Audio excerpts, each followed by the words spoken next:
longtime top financial officer of Donald Trump's company, Alan Weiselberg, did it again, pleaded guilty to felony perjury charges in a Manhattan courtroom earlier today. He admitted that he lied in sworn testimony when asked about allegations that Trump lied about his wealth during the ex-president's civil fraud trial. Trump's worst nightmare just became reality in a New York courtroom, and what happened is going to destroy everything he's built his entire life on. His top money guy, the person who handled every single dollar that flowed through Trump Organization for decades, just stood in front of a judge and confessed that he's a liar. Alan Weiselberg, Trump's chief financial officer, the man who knows every dirty secret about Trump's finances, pleaded guilty to committing perjury.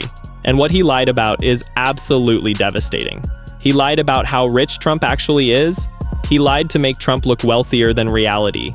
He lied to help Trump get better deals from banks. And he did all of this while under oath, which means he committed a serious crime just to protect Trump's fake billionaire image.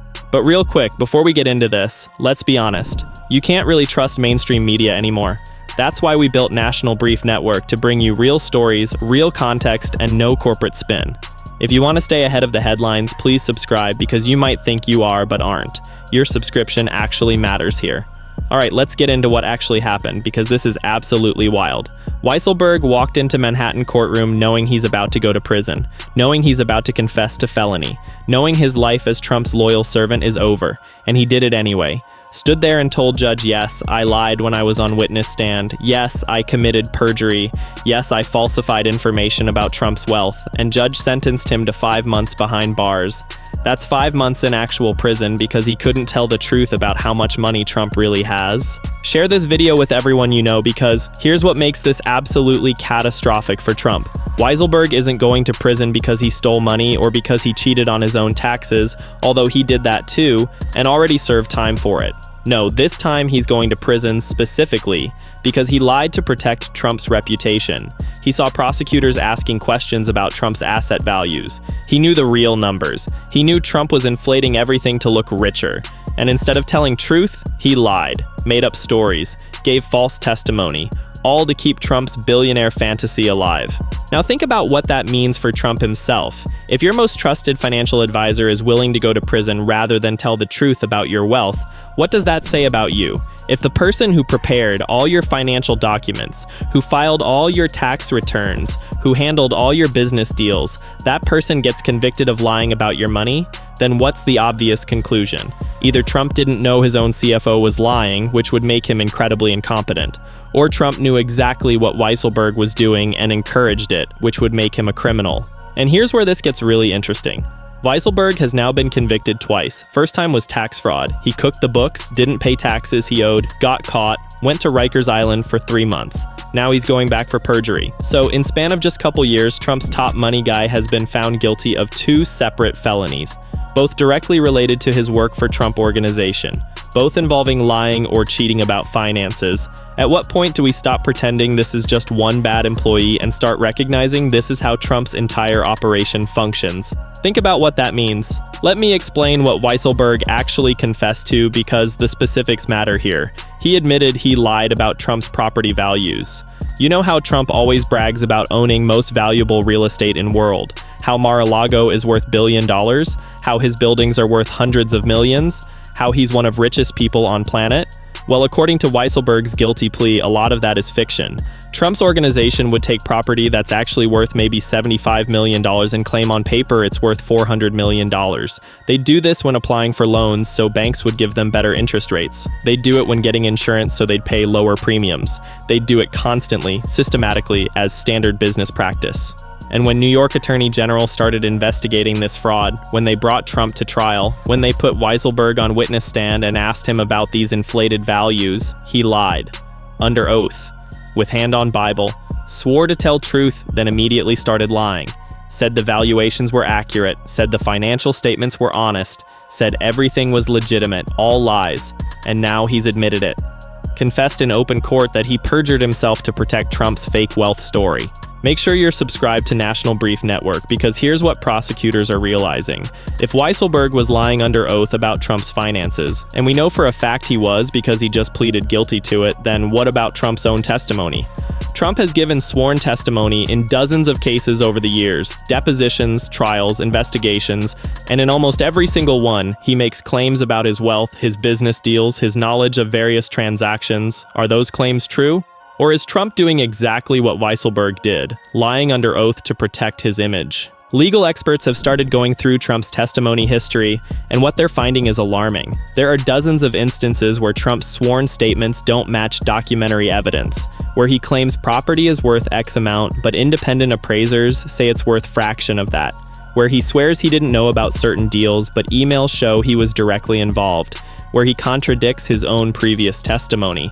Pattern after pattern after pattern of statements under oath that appear to be false. And judges have noticed. Multiple judges in different cases have publicly questioned Trump's credibility, have said his testimony doesn't seem truthful, have imposed sanctions when they caught him playing games. This isn't speculation or partisan attack. This is judges, people who see witnesses every day and can spot liars saying Trump's word under oath is questionable. When your own CFO has now confessed to perjury about the exact same financial matters you've testified about, that makes your credibility problem much, much worse. Share this with everyone because the legal danger here is severe. Perjury is not some minor offense you can pay fine for and move on. It's serious felony. Federal perjury carries up to 5 years in prison per count. State perjury varies but can be similar. And unlike other crimes where you can argue about intent or claim misunderstanding, perjury is straightforward. You swore to tell truth. You didn't tell truth. That's the crime. Very hard to create reasonable doubt when there's clear documentary evidence contradicting your sworn statement. For Trump, this creates unique vulnerability. All his other legal problems involve complex questions. Was January 6th incitement or protected speech? Were classified documents properly declassified? Was hush money payment election interference or personal matter? Lawyers can argue these things for months. But if prosecutors can show Trump testified under oath that property was worth $500 million when appraisers say it's worth $100 million, that's simple, clear, provable lie. No room for interpretation. No complicated legal theories, just, you said X under oath, documents prove Y, you committed perjury.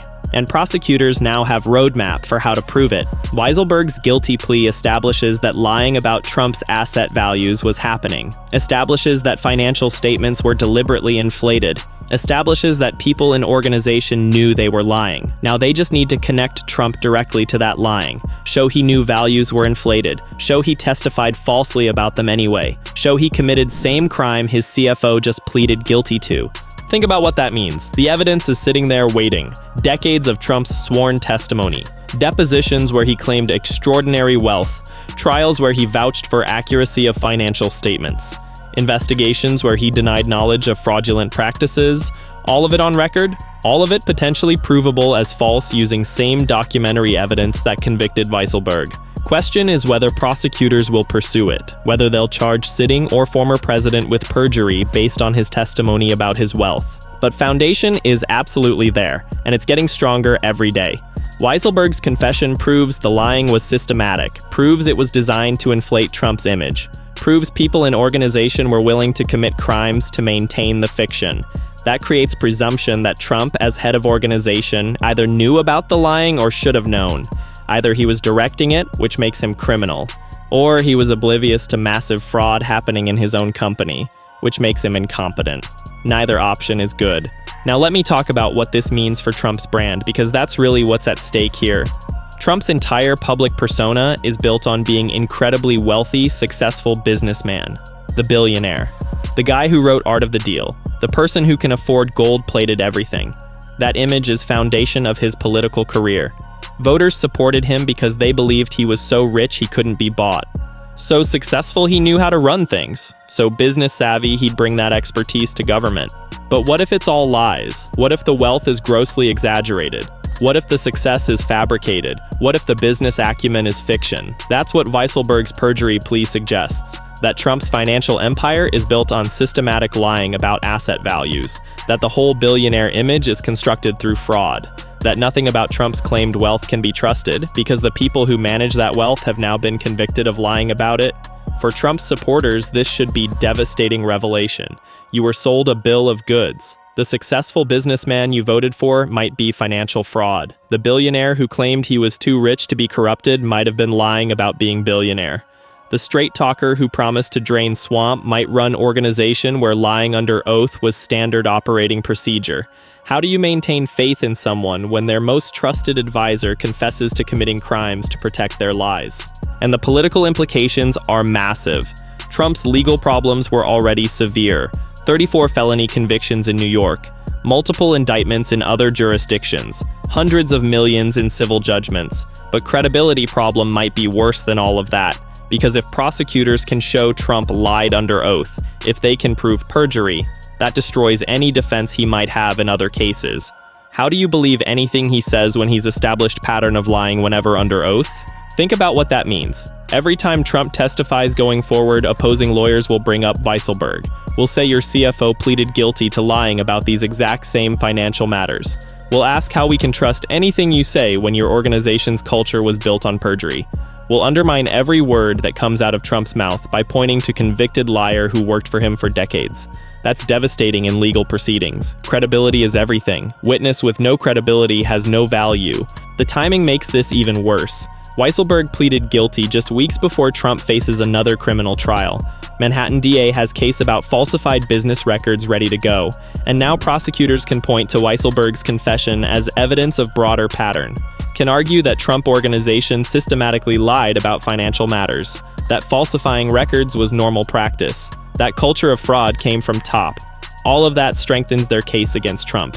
And there's more coming. Weiselberg's plea agreement might include cooperation, might require him to testify truthfully in other cases, might mean he has to tell prosecutors everything he knows about Trump's finances. After lying for Trump and going to prison twice, Weiselberg might finally decide to save himself by telling truth. And if that happens, if he flips completely, he could provide evidence that destroys Trump in multiple cases. Prosecutors are watching all of this very carefully. They see CFO pleading guilty to perjury. They see pattern of financial fraud. They see documentary evidence contradicting Trump's sworn statements. They're asking themselves whether they can build perjury case against Trump himself, whether they have enough proof that he knowingly lied under oath, whether charging former president with perjury is worth the political firestorm it would create.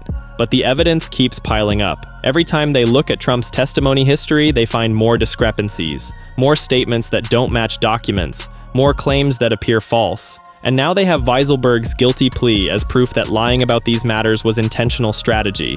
That makes it much easier to argue Trump was lying too, that he knew the values were inflated, that he testified falsely anyway, that he committed perjury just like his CFO.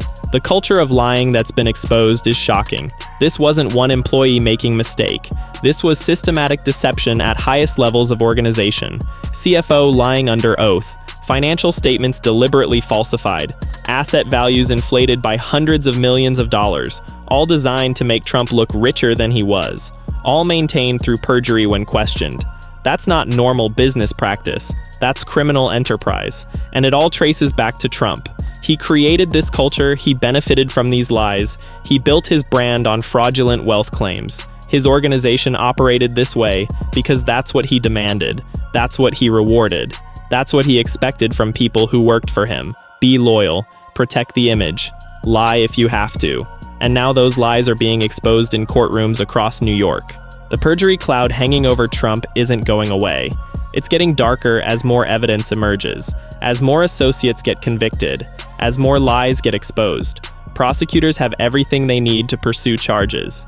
They have testimony history, they have documentary evidence, they have pattern of false statements, they have Weiselberg's confession proving the lying was intentional. Question is whether they'll do it, whether they'll charge Trump with perjury, whether they'll hold him accountable for lying under oath the same way Weiselberg is being held accountable. But even if they don't charge him, damage is done. Trump's credibility is destroyed. His wealth claims are exposed as fraudulent. His business success is revealed as fiction. His straight talker image is shattered by evidence that his organization ran on lies. And voters are seeing all of it, watching CFO go to prison, reading about inflated asset values, learning that billionaire image might be completely fake. Bottom line is this: Alan Weiselberg pleaded guilty to perjury for lying about Trump's wealth under oath, going to prison for 5 months. Second conviction in 2 years. Both related to fraud at Trump Organization. He lied to protect Trump's inflated asset values, to maintain fiction that Trump is far richer than reality. Admitted doing this while testifying in Trump's civil fraud trial. Confessed to committing crime to help Trump. That raises massive questions about Trump's own testimony, about whether he lied too, about whether he's guilty of same perjury his CFO just confessed to. Legal experts say evidence is there. Pattern of false statements under oath, claims that don't match documents, testimony contradicted by records, all sitting in court files waiting to be used. Prosecutors deciding whether to pursue perjury charges against Trump himself. Political implications enormous. Trump's brand built on wealth and success, now revealed as possibly fraudulent. Organization convicted of systematic lying. Culture of perjury exposed. Credibility destroyed. Every future testimony tainted by Weiselberg's confession. Every legal defense undermined by pattern of lying. Everything Trump claims about himself now questioned because foundation was built on lies his CFO has now confessed to. This story continues. Stay tuned.